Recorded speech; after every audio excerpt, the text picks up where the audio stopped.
فیض اسلام فات کشکشیتن و همان دافیانی کردی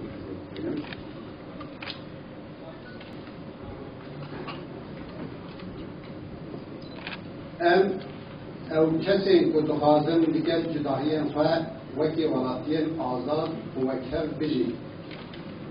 کردو علاوین کلبی ولاتی تجین و دخوازن ببن قدی ماتین سیاسی و وکر مروبین قدی باورین جدا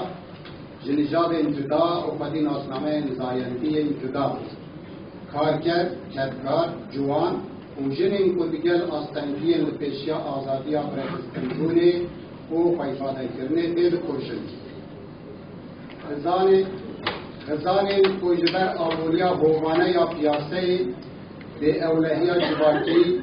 رتابی و سیاست صدقکاری تنوار بونه حالیگرین دیجه روشاندن اکولوژی لین که دخوازن جیانه کس رشدی بجی کسی که دخوازن همون جدایی نجابی چاندی، زایندی و چینی با آوه کی به آستنگی در پارلمنتوی به تمثیل کردن. کسی دوی باوری دانه کو دوی سردمین تاریخ ولات مدین رونی کردن و همو فلیتین خریج بین هلوشاندن و هر وسا دوی جبو به یکی در پارلمنتوی در دنگک یعنی بینک اراده کرده ولاتی Türkiye این کو آشتیه دخوازن و جبو آشتیه تیل کوشن جبو کو ام بنداج سرطان ده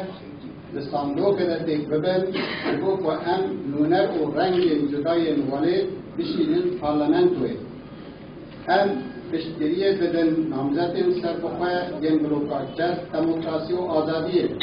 جبر بیه که جی ام همو ولاتی این کو مکه قانونه که آزاد و کد دخوازن دومده هزیرانا و 2011 ده و دخولن سر صندوقان و ام دبیجن دنگی خوابتن وان نامزدان.